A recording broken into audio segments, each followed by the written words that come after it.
Recently, Russian dictator Vladimir Putin was interviewed by American opinion host Tucker Carlson. Putin talked for over 2 hours, including a diatribe about history as the purported basis for Russia's invasion of Ukraine. Putin claimed that Ukraine is an artificial modern state, which really belongs to Muscovite Russia. He denied the identity, culture, and history of its people, as well as Ukrainian sovereignty and the right of its people to self-determination.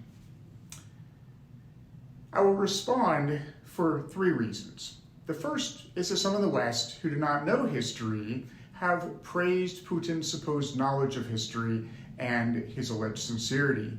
Putin's false history was largely a recycling of debunked propaganda in his July 2021 anti-Ukrainian manifesto, which has been compared to Hitler's Mein Kampf. Foreign leaders who have legitimized and empowered aggression by treating Russia as a responsible international actor have betrayed their professed principles and the oppressed people of the world. The second is that nearly 150 million Russian nationals have been indoctrinated into Russian nationalistic propaganda, masquerading as history.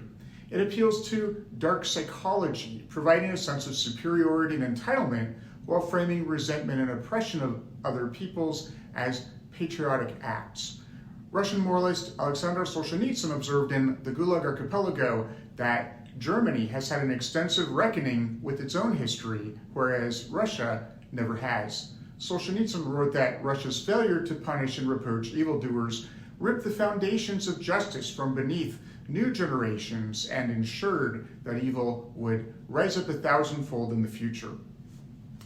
Muscovite supremacy and racism are poisons which have sunk deeply into Russian society for centuries through indoctrination and propaganda. Many Ukrainians note that they are no longer friends with former Russian acquaintances who greeted the invasion of Ukraine with jubilation. Even many Russians who oppose Putin have nonetheless bought into nationalistic propaganda. Konstantin Kyivan, a Russian immigrant to Britain who has opposed Putin and Carlson on the war, bizarrely praised Putin's narrative as constituting accurate history while disagreeing with Putin's conclusions. The late Russian opposition leader Alexei Navalny could never bring himself to state that Crimea should be returned to Ukraine. He disagreed with the means by which Russia annexed Crimea, but apparently not the result. Challenging Russia's propagandistic history and replacing it with accurate historical narratives is essential for Russia to become a normal country that respects human rights and international law, and for the security of its neighbors. The third reason for response is that many of the public rebuttals contain their own inaccuracies. To start, it is necessary to understand something about the history of the discussants. Vladimir Putin is known for being a bully since his childhood. A former KGB agent, he lies systematically as part of Maskirovka, the Russian art of deception. He has lied whenever deemed to his advantage, from denying the presence of Russian troops during the takeover of Crimea to gaslighting about the pending invasion of Ukraine.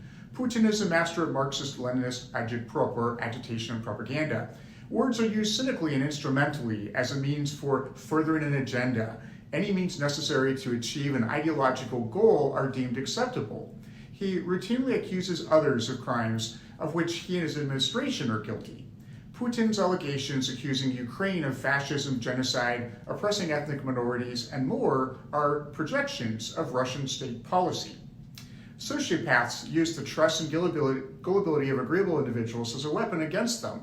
Totalitarian ideologies are by definition sociopathic. Putin and other totalitarians systematically lie, knowing that their claims will be amplified by fellow travelers and useful idiots.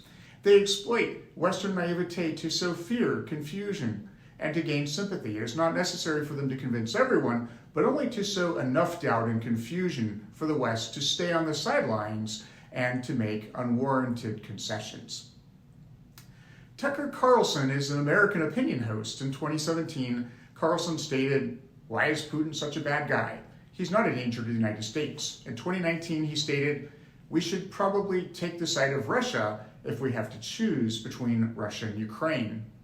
After Russia's full-scale invasion of Ukraine in 2022, Carlson defended Putin to millions of Fox News viewers and stated that Ukrainian President Zelensky has no interest in freedom and democracy. He is a dictator. He is dangerous. Carlson's false statements attacking Ukraine's democratic government and support of the Russian terror state were repeatedly broadcasted on Russian state media.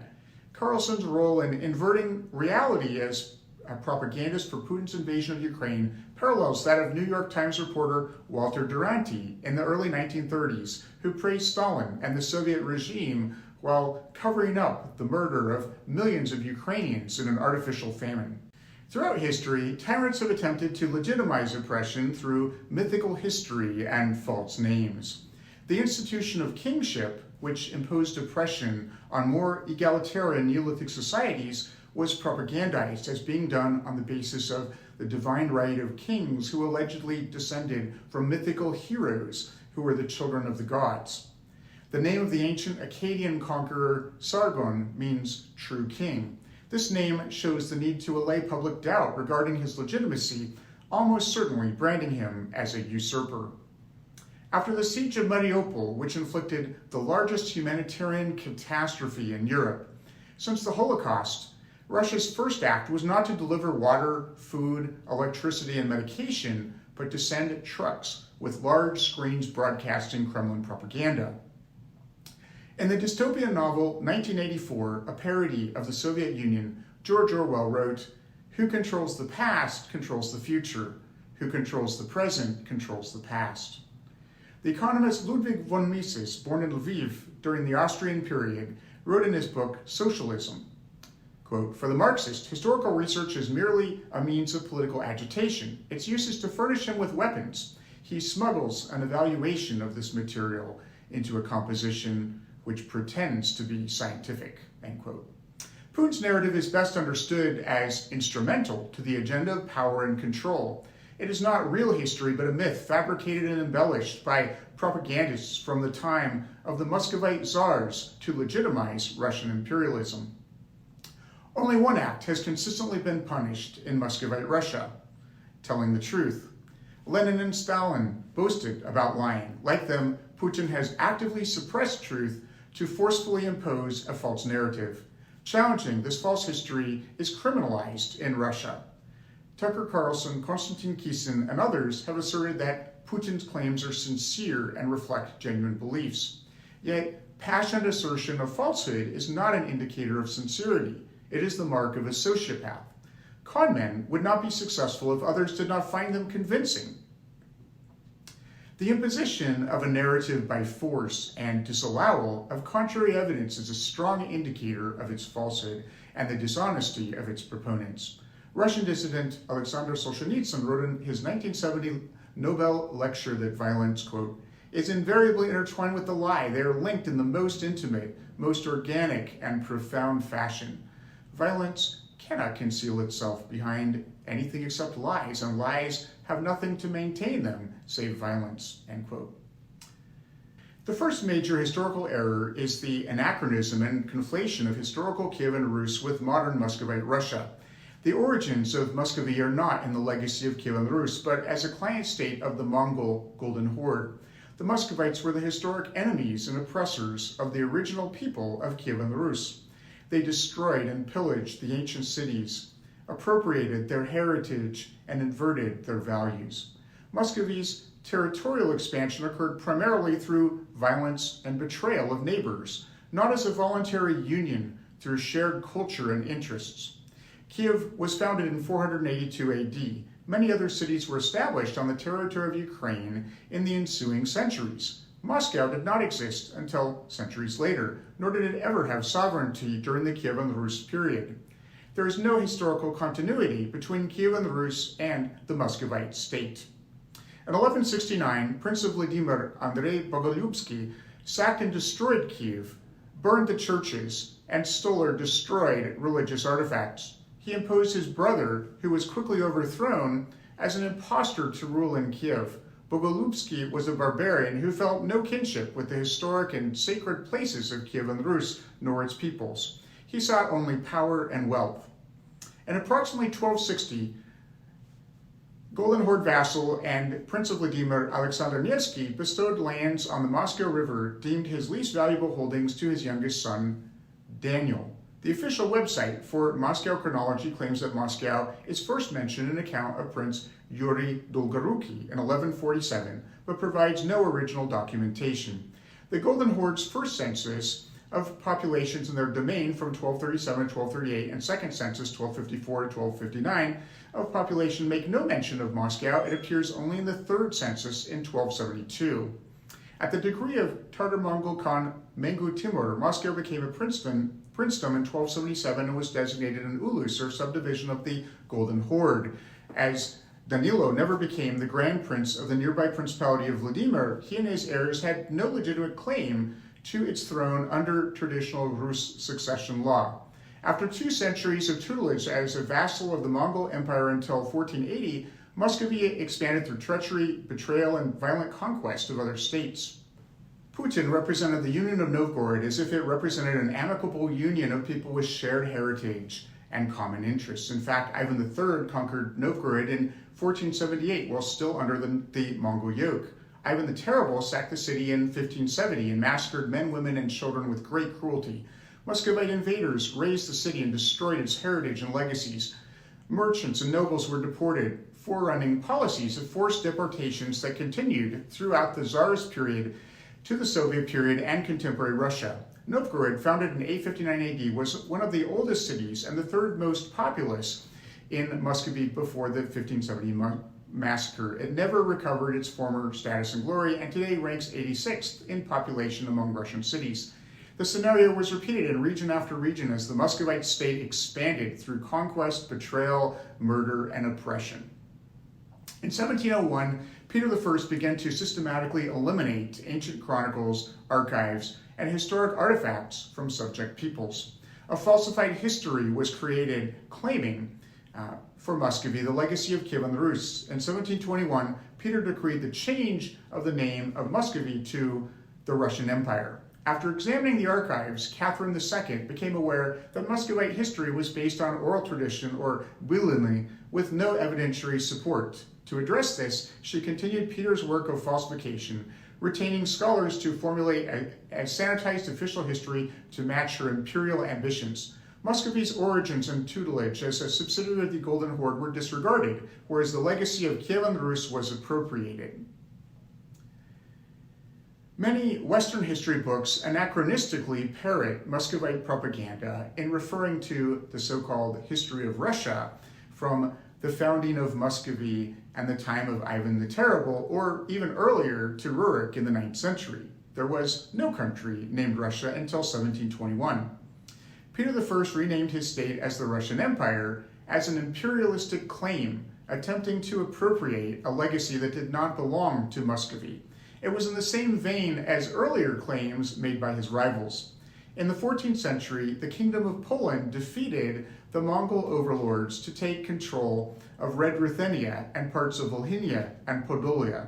The Polish king then adopted the title of Lord and Heir of Ruthenia, or Latin Rusiae Dominus et Heres. After the Battle of Blue Waters in 1362 or 1363, Lithuania beat the Mongols to take control of the Principality of Kiev, Volhynia, Chernihiv, and Polotsk. Lithuanian rulers then adopted the title of ruler of Rus.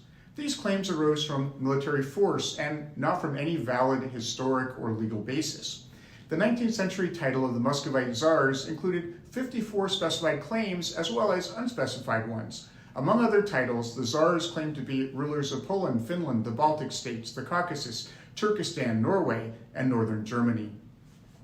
The name of Russia is a propaganda label attempting to appropriate foreign lands and heritage. It is in the same vein as Muscovy's claim to be the Third Rome, which persists prominently today in the mind of Muscovite Russians.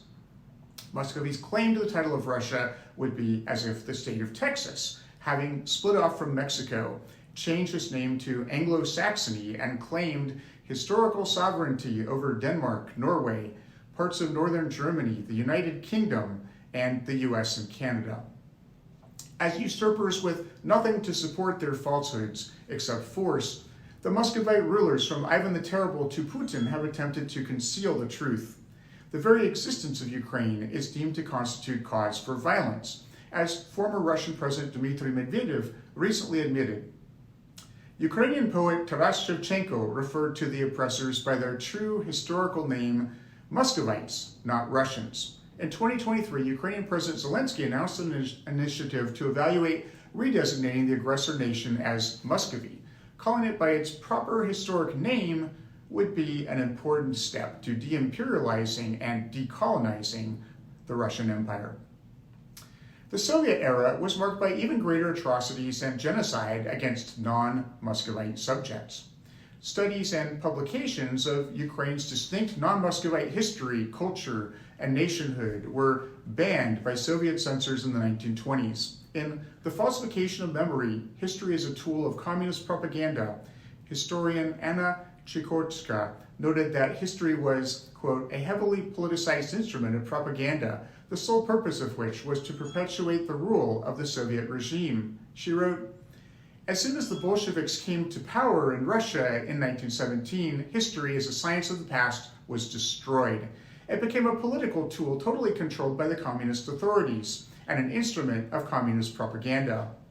History was completely subordinated to Marxist-Leninist ideology, and it was the Communist Party that always decided which interpretation of that ideology was correct. This made it possible to constantly manipulate and rewrite history according to the ever-changing needs and political sensitivities of the Soviet regime at a given point in time. The result was lies and manipulation on a mass scale.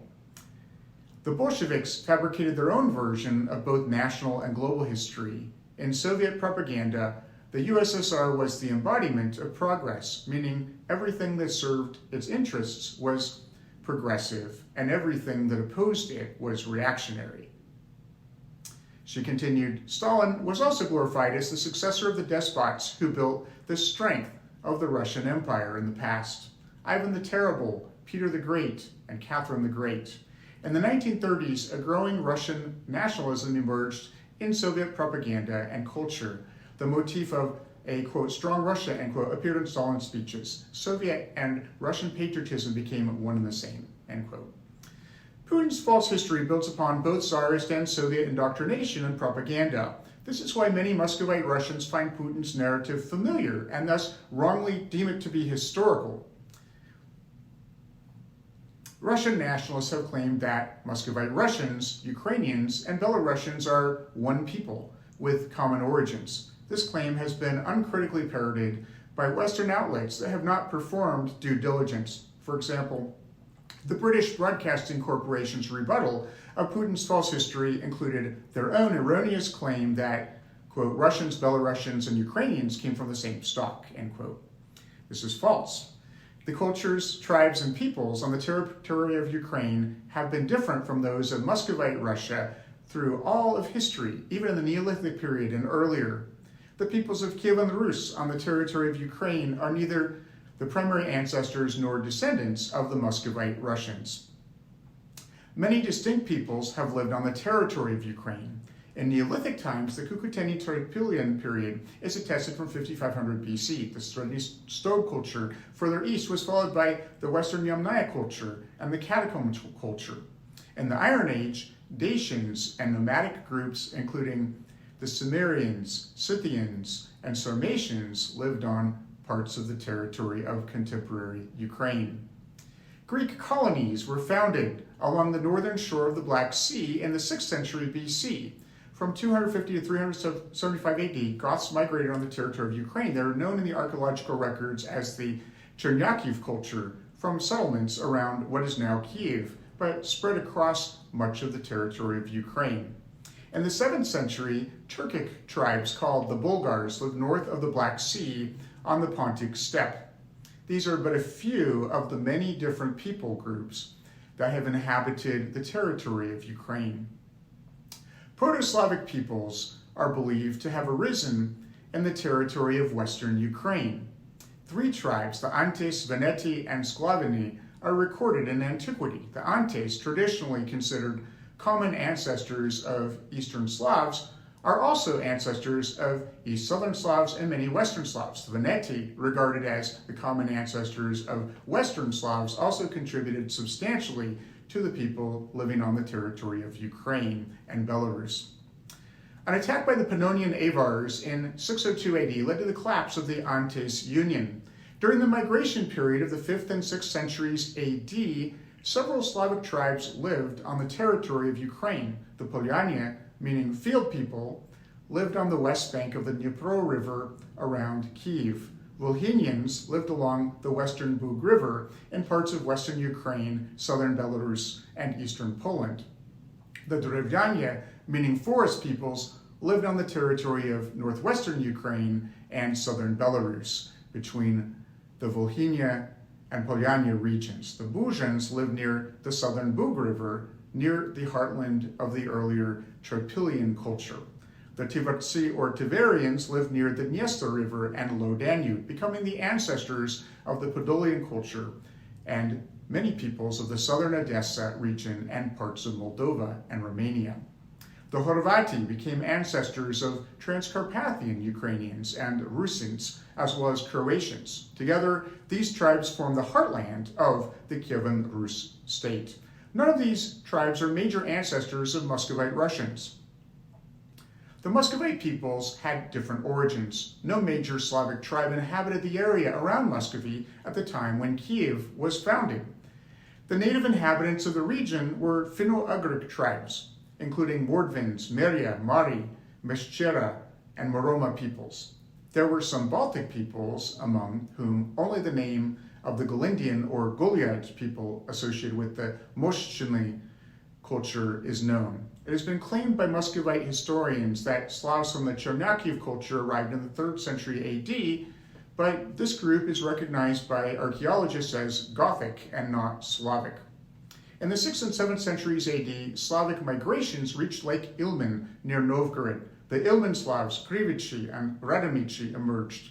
The Vyatichi are the first Slavs claimed to have settled in and around Moscow in the 11th century, although evidence is disputed. The Vyatichi were a self-governing tribe believed to have originated near Pskov, in the border region between modern Russia and Estonia. The forefather of the tribe is named Vyatko, a Lyak or Lakitic tribesman originating on the territory of Poland, southeast of Lublin and Sandomierz. His brother Radim is designated as the founder of the Radomichi. A missionary from the cave monastery of Kiev named Saint Kushka preached Christianity to the Vyatichi, but was beheaded by their leaders in approximately 1115 AD. Later, the Muscovite priests during the Golden Horde vassalage prayed for the Mongol conquerors and cursed those who opposed them. Muscovy's weaponization of religion as a tool of the state and persecution of other believers is a core element of Muscovite identity. The distribution of male genetic markers in modern Ukrainians more closely matches that of Czechs, Slovaks, and even Hungarians than Muscovite Russians. Muscovite Russians are more closely related to Finnic and Baltic populations, albeit with significant influence from Turkic, Mongolian, Iranian, and Siberian peoples. Studies demonstrating a large segment of Baltic and Finnic DNA markers in ethnic Muscovite Russians that are virtually absent from Ukrainian populations demonstrate what has long been evident from ethnohistory. Muscovite Russians are not the core people of Kyivan Rus, but consist substantially of non-Slavic peoples who adopted Slavic language and culture. A 2001 study of mitochondrial DNA variability in Ukrainians and Muscovite Russians reported, phylogenetic analysis reveals a considerable heterogeneity of Eastern Slavonic populations. They do not cluster together onto a phylogenetic tree. This means that they aren't closely related, at least not more than other European populations, and don't have a recent common origin. Their analysis found that, quote, Russians share rare haplotypes mainly with Germans and Finno-Ugric populations, end quote, rather than Ukrainians. In 2015, Dr. Utivska and colleagues from Belgorod, Russia, published a genetic study of people in the Slobozhanщina region of northeastern Ukraine and border regions of Russia. Here, Ukrainians and Muscovite Russian populations have lived together since the mid-1600s. While noting genetic commonalities among Eastern European populations generally, the authors wrote, quote, "A detailed analysis of highly informative Y chromosome markers showed that after 3.5 centuries of coexistence on the same historical territory, both nations retain the ethnic specificity of their gene pools. Ukrainian populations are similar to the rest of Ukraine, and Russian populations are similar to the south of the European part of Russia," end quote. The genetic data confirm what we already know from history and archaeology. Ukrainians and Muscovite Russians are distinct peoples with different origins and histories. The claim of them being one people is politically motivated disinformation contrary to history and science. Finally, some observations. Putin and the Russian nationalists accuse others of what they themselves are guilty of. The Muscovite Russian identity, not the Ukrainian identity, is an artificial construct. Muscovite Russia, not Ukraine, is an artificial state without legal or historical legitimacy as a vassal state of the descendants of Genghis Khan. The president of Mongolia recently shared a map of Mongolia's historic territories, while jokingly noting that Mongolia today is a peaceful nation without pretense to others' land. The absurdity of Putin's fake history as a basis for war must be recognized as a pretext, not a true cause. The Russian nationalist narrative fails basic tests of logic and consistency. Muscovy was an amalgam of people of widely different origins. Defining the national narrative exclusively in terms of a single line, even one not connected closely, is problematic, and more so as this line was foreign to the Muscovite state. Kremlin propagandist designation of territorial claims in southern and eastern Ukraine as Novorossiya or New Russia admits that these are not historic regions of Muscovite Russia. Putin's claim to Ukrainian lands as so-called historical lands of Muscovy is both historically inaccurate and contrary to obligations under international law and universal human rights. It also admits that Muscovy has no legitimate claim to the vast majority of its territory, including all of Siberia, the Caucasus, Kaliningrad, and even St. Petersburg and Karelia. Instead, the double standard of self-interest demonstrates his claim not to be honest. It is a heads I win, tails you lose flim-flam game in which the outcome is predetermined and evidence plays no role. Continuing his interview, Putin gave lip service to national self-determination, stating that it is the Ukrainian people's right if they reject his narrative of history, but that they don't have a right to have a state on the basis of supposed Nazism. Ukrainians have made it abundantly clear that they don't accept the Muscovite imperialist narrative. So why did Putin talk about it for more than half an hour? It is because there is no basis for Putin's claims of Nazism or any other pretext for Russia's invasion of Ukraine. Even Carlson acknowledged that Putin's allegations of Nazism in Ukraine were, quote, the stupidest thing he ever heard, end quote. The paranoid delusional reference to a fight against Nazism is invoked simply because it plays well with Putin's base through a false connection to supposedly patriotic history that provides him a blank check to combat this supposedly existential evil by any means. His entire false historical narrative was merely a diversion to convince or confuse some in the West that alleged historical miscarriages and sincerely held beliefs justify the invasion, admitting the true motive that Russia wants to enslave Ukraine to expand its own power and wealth and further its war against civilization is not what totalitarians, sociopaths, and KGB agents will admit. Of course, Putin does not actually believe that Ukrainians should have the right to self-determination on any basis. He has claimed that Ukraine does not have national sovereignty and has engaged in nuclear blackmail, threatening World War III if Russia does not get what it wants. Like Nazi Germany, Muscovite Russia's conduct is based on violence, threats, and coercion, attempting to scare others or convince them to appease the insatiable beast. As Solzhenitsyn noted, the lie can be enforced only through violence or threat of violence. Former Russian President and Security Council Deputy Dmitry Medvedev stated that the Russian public opinion, which, quote, regards Ukraine and its population as part of our all-Russian civilization, end quote, must not be ignored. This claim is contrary to international law and universal human rights. Russian public opinion, which is based in indoctrination and propaganda, is irrelevant to the rights of Ukrainians. Russians have no right to vote in Ukrainian elections, nor can one country override the rights and dictate the fate of another nation against its citizens' will. They have no right to use force to impose their opinions on others.